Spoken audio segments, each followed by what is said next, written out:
नमस्कार, मैं हूँ आपकी हिंदी शिक्षिका श्रीमती रंजना सिंह। विषय हिंदी, कक्षा चौथी, तीसरी इकाई से पाठ 7। पाठ का नाम है परोपकार का फल। इसके लेखक हैं अरविंद जी।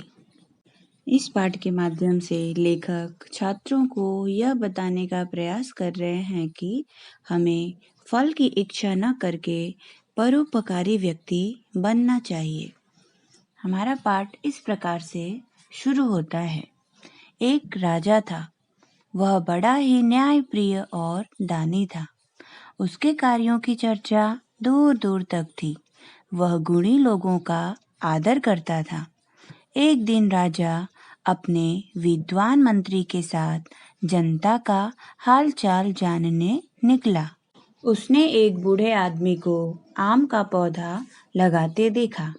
राजा जानता था कि यह आम का पौधा लगभग 10 वर्षों के बाद फल देगा।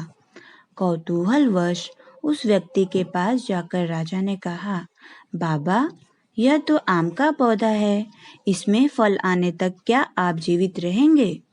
राजा की बात सुनकर बूढ़ा आदमी मुस्कुरा दिया। बड़ी सादगी के साथ उसने उत्तर दिया, मैं अब तक दूसरों के लगाए पेड़ के मीठे फल खाता रहा। अब मेरी बारी है। मुझे भी दूसरों के लिए पेड़ लगाने चाहिए।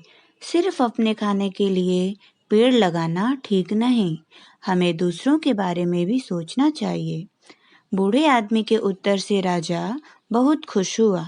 उसने तुरंत सोने के 10 चमचमाते सिक्के उसे इनाम में दिए। मुस्कुराते हुए बाबा ने कहा, देखो ना, पेड़ लगाए देर न हुई। इस पेड़ ने तो मुझे अभी फल दे दिया। सच है, परोपकारी व्यक्ति महान होता है। उसे हर जगह यश और सम्मान मिलता है। मेरे प्यारे बच्चों, एक बहुत ही प्रसिद्ध श्लोक है, कर्मण्येवाधिकारस्ते मा फलेषु कदाचन मा कर्मफल हेतुर्भुर्मा ते संगोस्त्व कर्मणि।